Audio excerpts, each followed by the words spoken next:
नमस्कार। जनमानस विवेचना के YouTube चैनल पर आपका स्वागत है। मैं हूं अमलेंदु भूषण खां। प्रधानमंत्री नरेंद्र मोदी बिहार के 2-3 जगहों में उन्होंने जनसभाएं की और कांग्रेस समेत तमाम इंडिया गठबंधन के दलों पर तंज कसे थे।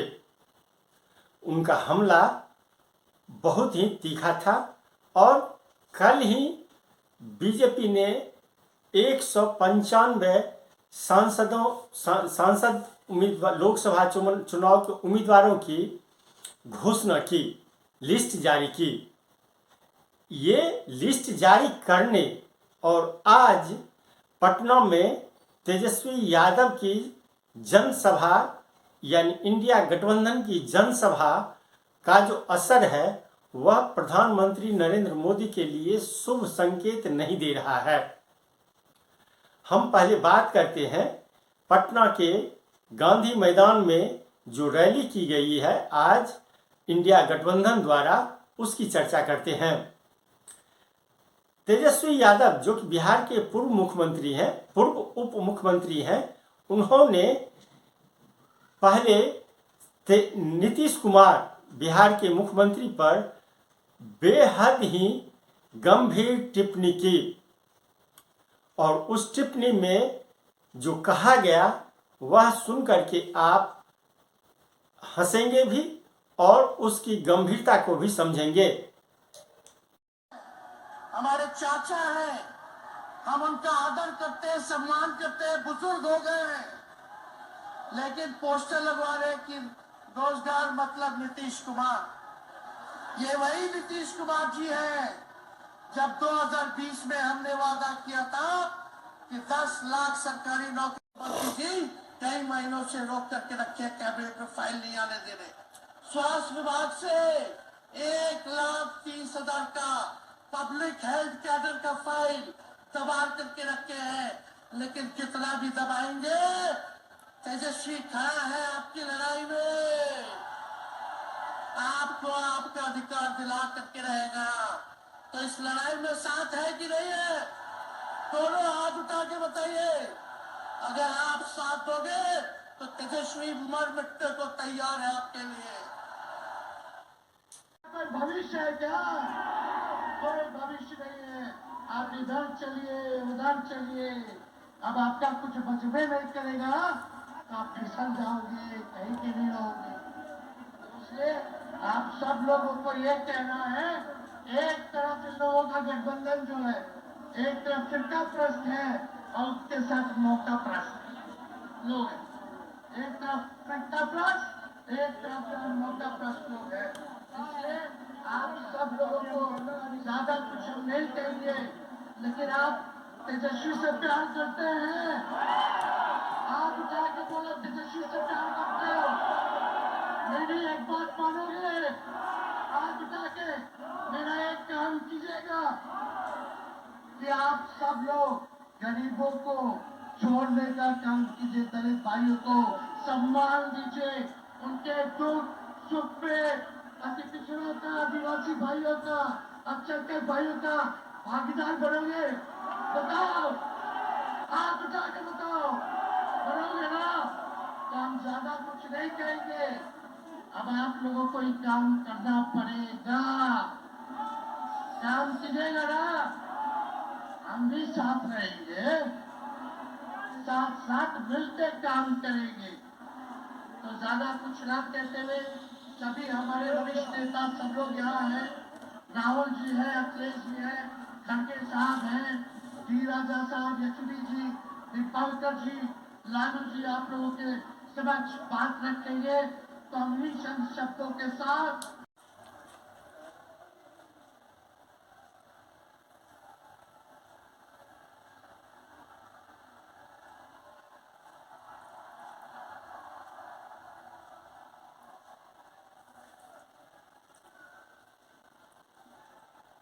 साथियों, आप सबों का धन्यवाद मैं आप आग्रह करूंगा। सीपीआईएमएल के हमारे साथी कॉमरेड के लोगों ने दो उप मुख्यमंत्री बनाया।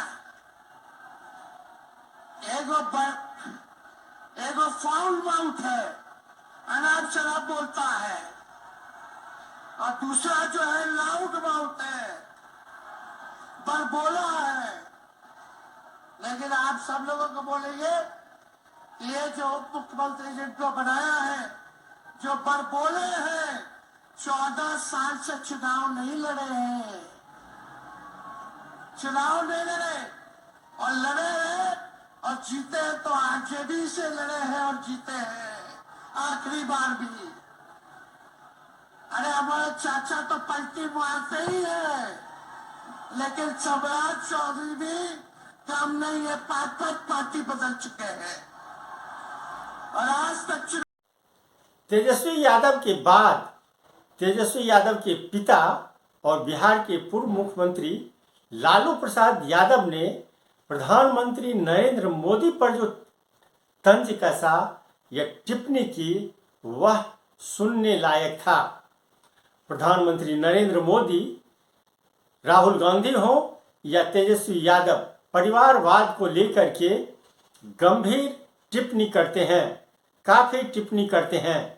लालू यादव ने उस टिप्पणी को गंभीरता से लेते हुए कल जो प्रधानमंत्री नरेंद्र मोदी ने बिहार के दौरे पर परिवारवाद को लेकर के हमला किया था, उसका पलटवार करते हुए लालू यादव ने जो कहा वह काफी चौंकाने वाला लैंग्वेज था।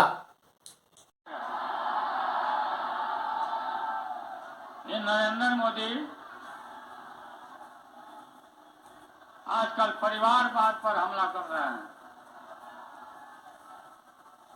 अरे भाई तुम बताओ ना कि तुमको क्यों परिवार में कोई संतान नहीं तुमको हुआ, बताओ।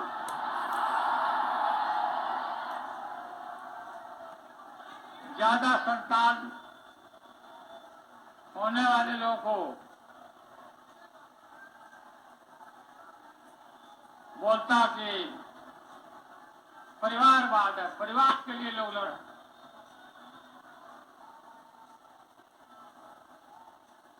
तुम्हारे पास परिवार नहीं है,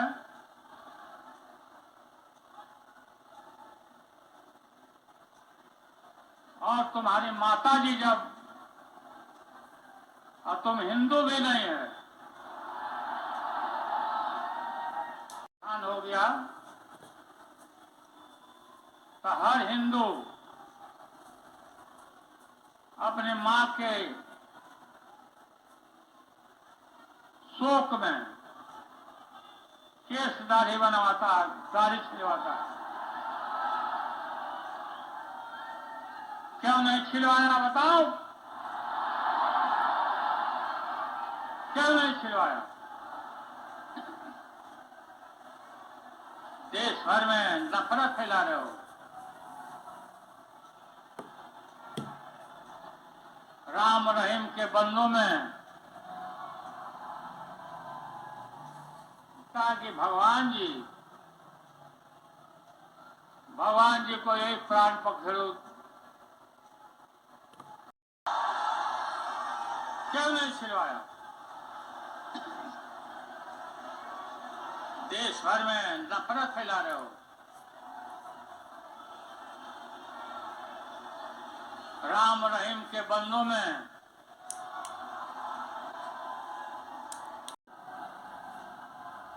इससे दूर रखा जाता था वोट के अधिकार से, और वोट और मतदान केंद्र, ये जो बड़े बड़े लोग थे, सामंती लोग, ये सब अपने दरवाजा पर रखते थे बूथ को, कि गरीब आवे नहीं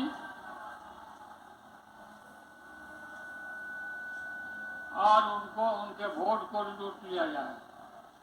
हमने ताकत दिया लोगों को, ताकत दिया। इसी गांधी मैदान में सभी छोटी छोटी जातियों का सम्मेलन कराया, जातीय सम्मेलन, सबको बुलाया है, यहाँ सबसे भाषण कराया, और पूरा बिहार में ही नहीं देश भर में गरीबों को जो अधिकार दिया, मंडल कमीशन लागू कराया। इस मंडल कमीशन का नतीजा हुआ कि आज कोई भी जो अपने को बड़े आदमी कहते, गरीबों की तरफ आंख नहीं दिखाता,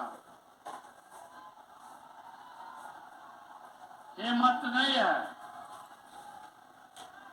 पहले तो चापाकल नहीं था, नल नहीं था, कुआं हुआ करता था, इनार जिसको बोलते। इनार पर सुनो ना भाई,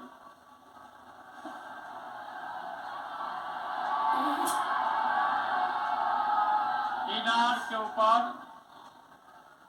अगर कोई ऊंच जात के महिला पानी भरती थी और ये दबे कुचले लोग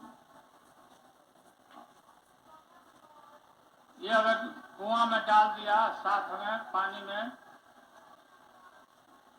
तो उस पानी उसको बाहर निकाल दिया जाता था। अब कुआं में के पानी को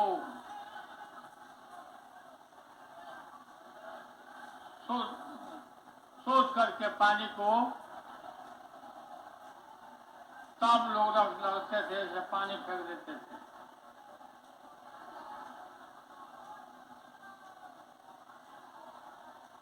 मंडल कमीशन का पूरा सारे देश भर में फैलाव हुआ, और फैलाव ही नहीं हुआ, सत्ता में पिछड़े वर्गों के लोगों का पूरा कब्जा होने लगा। आज वही नतीजा है। नतीजा है कि आज हर पिछड़ा वर्ग और दलित गरीब आदमी सत्ता के मुख्य दरवाजे पर आके खड़ा है। मेरा किडनी का ट्रांसप्लांट हुआ है। हमारी बेटी यहाँ रोहनी आचार्य बैठी है,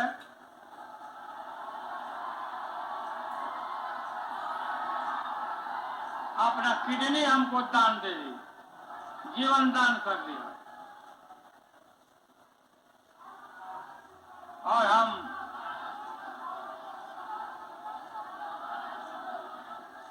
पूरा बीमार जरूर हैं, लेकिन बीमार हम समय पर नहीं हैं।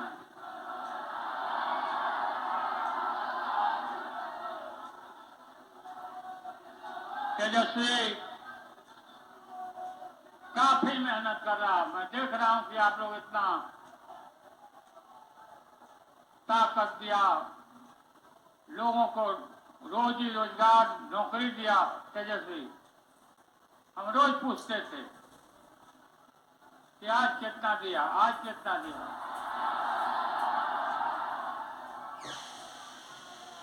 फिर सिपाही में कितना हुआ, फिर ये भी हमने कहा कि रिजर्वेशन कर लो, तब सिपाही का बहाली करो, ताकि उसमें सभी पिछड़े दलित लोगों को मिले, सिपाही में संख्या बढ़े।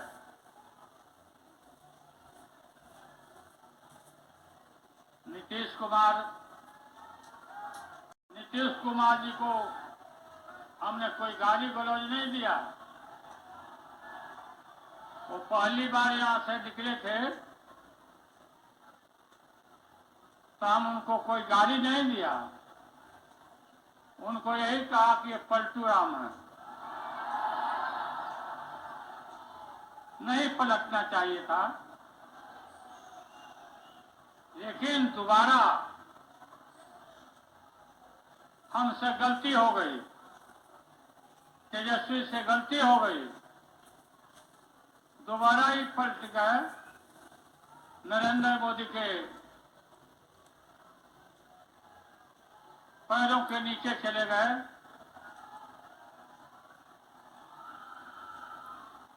हम देखते हैं कि ये टेलीफोन में एक से एक डांसर बनाता है, कोई माला जाना लगाता है।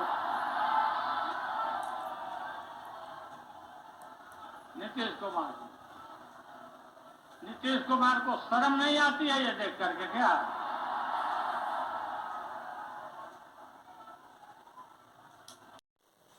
अब हम बात करते हैं बीजेपी के लिस्ट जारी होने के बाद जो स्थिति है उसको देखते हैं। बीजेपी ने 195 उम्मीदवारों की जो सूची जारी की उसमें दिल्ली के 5 कैंडिडेट का नाम डिक्लेयर किया गया है। उसमें पूर्व स्वास्थ्य मंत्री, केंद्रीय स्वास्थ्य मंत्री और राज्य दिल्ली सरकार के स्वास्थ्य मंत्री डॉक्टर हर्षवर्धन का नाम नहीं है। साहेब सिंह वर्मा जो कि दिल्ली के पूर्व मुख्यमंत्री रह चुके हैं, उनके बेटे प्रवेश वर्मा का नाम नहीं है। मीनाक्षी लेखी जो फिलहाल स्टेट फॉरेन मिनिस्टर है, उनका नाम नहीं है। सिर्फ एक नाम है, मनोज तिवारी। अब जो सूची जारी की गई है उसके बाद जो स्थिति हुई है वह आप इस बात से अंदाजा लगा सकते हैं कि हर्षवर्धन ने संन्यास लेने का, राजनीति से संन्यास लेने की घोषणा कर दी। उन्होंने कहा अब मैं अपने चिकित्सीय पेशे में फिर से वापस लौट रहा हूं और राजनीति से संन्यास ले रहा हूं। बात यही नहीं रुकती है। मीनाक्षी लेखी का अभी तक कोई प्रतिक्रिया नहीं आई है, लेकिन बात यहीं तक नहीं रुकती है। वित्त राज्य मंत्री रह चुके वित्त राज्य मंत्री रह चुके जयंत सिन्हा जो कि पूर्व वित्त मंत्री यशवंत सिन्हा के बेटे हैं और हजारीबाग से सांसद हैं, उनको भी टिकट नहीं दिया गया।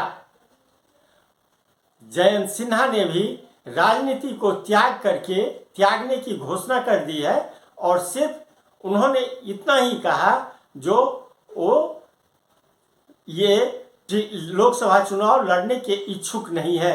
जब टिकट ही नहीं दिया जा रहा है तो उनकी स्थिति क्या होगी। जयंत सिन्हा की हालत तो ये है कि जो राजधानी दिल्ली से राजधानी चलने वाली, दिल्ली रांची के बीच चलने वाली राजधानी एक्सप्रेस जो पहले बड़काकाना डाल्टनगंज होकर के जाती थी, अब वो लातेहार होकर के दिल्ली आती है और जयंत सिन्हा उस राजधानी का रूट चेंज तक नहीं करा सके। बड़काकाना हजारीबाग लोकसभा क्षेत्र के अंतर्गत आता है और जयंत सिन्हा इसके लिए जिम्मेदार माने जाते हैं। उस राजधानी का रूट चेंज होने के कारण जयंत सिन्हा के क्षेत्र के लोगों की परेशानी बढ़ गई, यानी हजारीबाग लोकसभा क्षेत्र के लोगों की परेशानी बढ़ गई और लोग जयंत सिन्हा को पीठ पीछे थू करने लगे। जयंत सिन्हा कुछ भी दलील दे, लेकिन हकीकत यही है कि वो एक ट्रेन का रूट जो चेंज किया गया उसको भी वापस लाने में वो सक्षम साबित नहीं हो सके।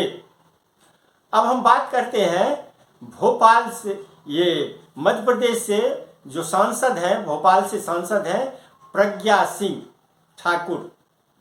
प्रज्ञा सिंह ठाकुर आप जानते हैं जो एक बम विस्फोट मामले में आरोपी हैं और उनके खिलाफ केस चल रहा है। उनको बीजेपी ने टिकट नहीं दिया है। टिकट नहीं देने के बाद प्रज्ञा सिंह ठाकुर की जो टिप्पणी आई है वह भी मोदी के लिए कोई सही संकेत नहीं है। रमेश बिधूड़ी आप जानते हैं दानिश अली जो कि बसपा सांसद थे, संसद के अंदर में रमेश बिधूरी ने जो दानिश अली पे तंज कसा था, टिप्पणी की थी, जिस तरह की भाषा का प्रयोग किया था, वह पूरी दुनिया में चर्चित है और उसको कोई नकार नहीं सकता। लेकिन आज उनकी स्थिति यह है कि उनको टिकट बीजेपी ने नहीं दिया, उनके जगह राम सिंह बिधूरी को बीजेपी ने अपना उम्मीदवार बना दिया। आज के लिए बस इतना ही, हमें दीजिए आज्ञा। नमस्कार। आप मेरे चैनल को जरूर लाइक करें और सब्सक्राइब करें। आपका बहुत बहुत धन्यवाद। इसी तरह एक पंकज सिंह को आसनसोल से टिकट दिया गया। इसी तरह एक अभिनेता को शत्रुघ्न सिन्हा के खिलाफ, जो कि टीएमसी के सांसद हैं, उनके खिलाफ एक अभिनेता को ही टिकट दिया गया, उम्मीदवार बनाया गया, लेकिन उन्होंने 24 घंटे के अंदर में ही अपनी उम्मीदवारी वापस लेते हुए कहा वो चुनाव लड़ने के ये इच्छुक नहीं है और वो चुनाव नहीं लड़ेंगे। वो बीजेपी